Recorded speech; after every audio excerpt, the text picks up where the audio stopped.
What's up guys, Adam here with another video, and in this video we're going to talk about one of the most common issues that people have with their garage doors, and that's trying to get it to open and it just refuses to do so. And a lot of times it comes down to this guy right here, the outdoor keypad. And there's a few things that could be wrong with it, and I'm going to show you how to fix all of them in just a moment. But before we get into all of that, if you're new to the channel and you like how-tos and do-it-yourself type videos for around your home, then this might just be the channel for you. Consider hitting that red subscribe button down below.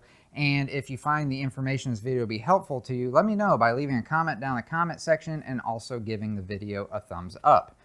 Now, there's a few issues that can happen with this keypad as to why it's not working anymore. And one of them is going to seem like a no-duh type of issue, but a lot of people don't realize that these are run with batteries. They're not hardwired in, and it's not really those people's fault. A lot of times they weren't the ones that installed them, and pretty much everything on your house is hardwired. So why would someone who didn't know any better in the beginning think that this would run on a battery? So one of the easiest ways of fixing this, and maybe the easiest problem to fix with this, is maybe the battery is just dead inside of it.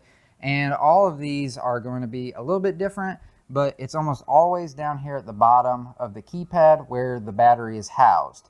And every keypad is going to be a little bit different as to how you access it. Sometimes it's real easy and you can just pull it right down. You can change the battery out that way. In this case, there's two screws underneath of this keypad, so we have to remove those first, and then we can pull the battery out in order to replace it. Now, one of the things you can do before pulling the battery out and just changing it out is you can test it out. You can just open it up and just push one of the buttons, and most of these keypads are backlit, so if you push one of the buttons, it'll light up in behind, and if that number lights up, then it probably gives you a pretty good indication that it's not actually the battery. But if it doesn't light up, then obviously one of the first things we're going to want to do is try changing out the battery. And so is almost always the case with these keypads. It is a 9-volt battery, and so we would just unplug the battery, put a new one in, put it in, and test out the keypad to see if it works.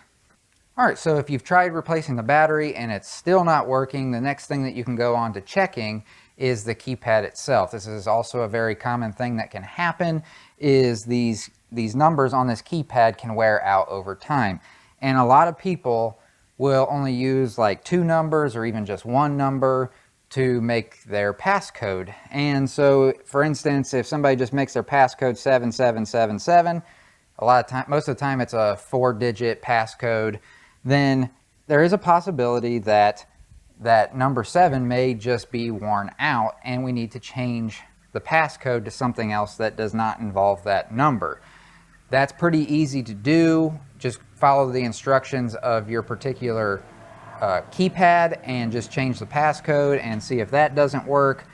Again, if you push that number 7 and the backlight lights up, then it probably is not that either, as it's showing you that it's registering that you pushed a button.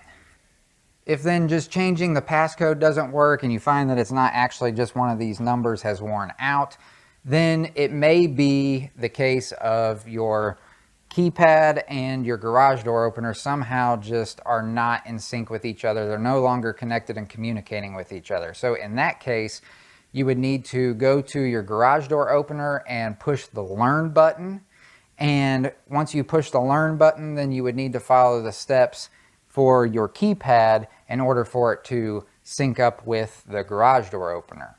So if you've gone through all of those steps, you've replaced the battery, you've changed the passcode, and you've relearned the keypad to the garage door opener and it still isn't working, then more than likely the keypad just is not good anymore and you're going to have to replace it.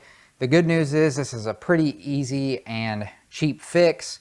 You can grab one on Amazon for around $30 to $35. And I'll put a link down in the description below of a generic one that can work on most garage door openers that you can check out.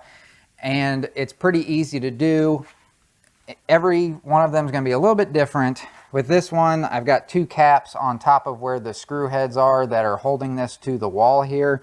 So all I would need to do is just remove the caps and then unscrew the screws out of the keypad and pull the keypad off, and then I can just replace it with a new one and reprogram it then to the garage door opener.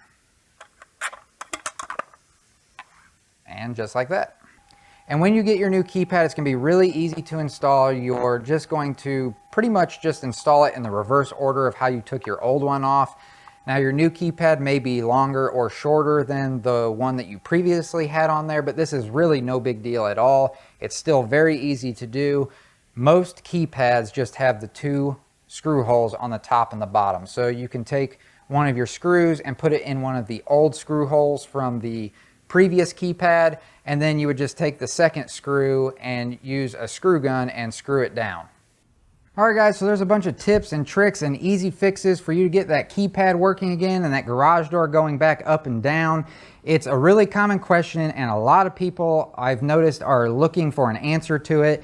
It sure as heck is going to be having to call a garage repairman to come out, because they're going to charge an arm and a leg to pretty much do everything that I just showed you how to do. So you're probably looking at somewhere between $100, $150, I'm just guessing, minimum, for them to come out and do exactly what we did. Whereas worst case scenario, you're gonna have $30, $35 if you have to replace the whole thing. And maybe it'll be free if all you had to do was reprogram it.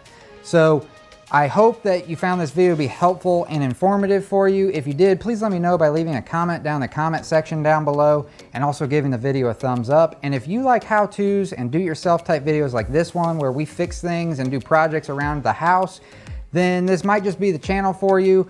Consider hitting that red subscribe button down below, and I hope to see you in the next video.